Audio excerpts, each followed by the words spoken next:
আসসালামু আলাইকুম, welcome back to my channel. চলে আসলাম পিঠাপুলির পর্বে।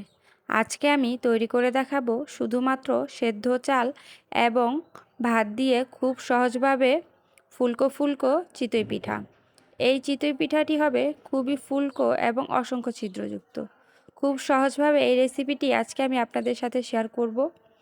তো এরকম গরম গরম ভাপ তোলা নরম তুলতুলে চিতই পিঠা খেতে কিন্তু অসম্ভব মজা হয়।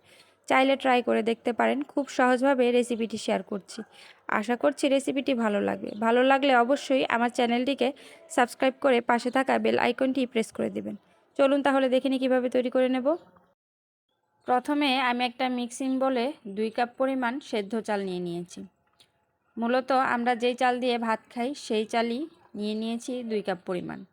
তো অবশ্যই দেখতে পাচ্ছেন, এই যে দেখিয়ে দিচ্ছি আপনাদের ভালো করে। এই চালগুলোকে আমি পানি দিয়ে 2 থেকে 3 বার ধুয়ে নেব। ধুয়ে পর্যাপ্ত পরিমাণ পানি দিয়ে ভিজিয়ে রাখবো 3 থেকে 4 ঘন্টা।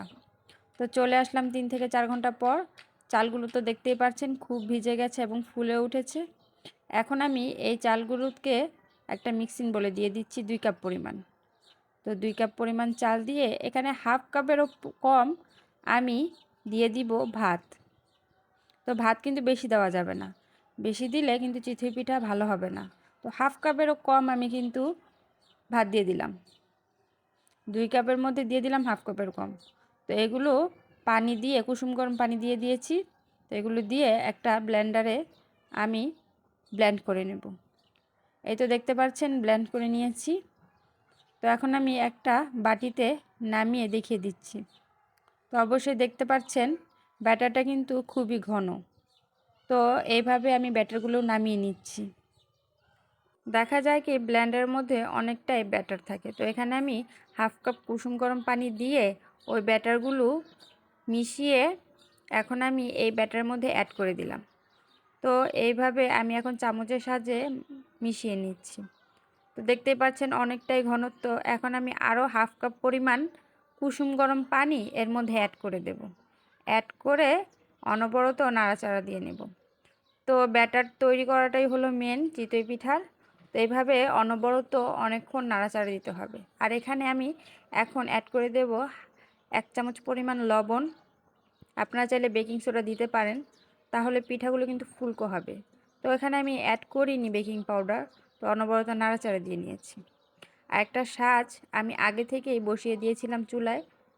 প্রথমে হাই হিটে পুরো গরম করে নিয়েছি, তারপরে মিডিয়াম আঁচে এখন আমি ব্যাটারগুলো ঢেলে দিচ্ছি। তো মিডিয়াম আঁচে এই পিঠাগুলোকে আমি তৈরি করে নেব। তো এখন আমি ঢাকনা দিয়ে ঢেকে দিচ্ছি। ঢেকে দেওয়ার পরে 1.5 থেকে 2 মিনিটের মধ্যে কিন্তু এই পিঠাগুলো হয়ে যাবে। তো 1.5 থেকে 2 মিনিট পর আমি চলে আসলাম। তো এখন ঢাকনা সরিয়ে দেখিয়ে দিচ্ছি। পিঠাগুলো কিন্তু খুবই ফুলকো, অনেকটাই ফোলা ফোলা এবং দেখতেই পাচ্ছেন পিছন থেকে কিন্তু একটু পুড়েনি। আপনাদেরকে আমি দেখিয়ে দেব এই পিঠাগুলো কতটা ফুলকো নরম এবং অসংখ্য ছিদ্রযুক্ত হয়েছে। তো খুব সহজভাবে আজকে এই চিতই পিঠার রেসিপিগুলো কিন্তু আমি আপনাদের সাথে শেয়ার করছি। তো চাইলে এইভাবে ট্রাই করে দেখতে পারেন। পিঠাগুলো কিন্তু খুবই ফুলকো হয়েছে এবং অসংখ্য ছিদ্রযুক্ত হয়েছে।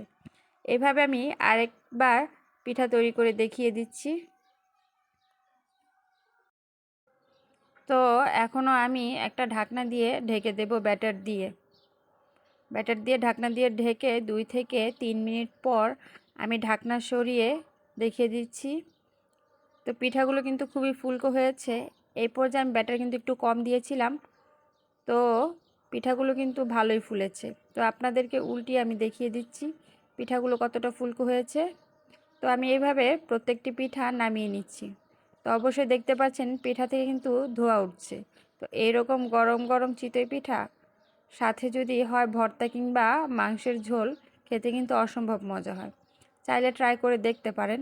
খুব সহজভাবে রেসিপিটি শেয়ার করছি। তো আজকের এই রেসিপি যদি একটু হলেও ভালো লাগে, তাহলে অবশ্যই আমার চ্যানেলটিকে সাবস্ক্রাইব করে পাশে থাকা বেল আইকনটি প্রেস করে দিবেন। পরবর্তী ভিডিও দেখার আমন্ত্রণ রইল। আল্লাহ হাফেজ।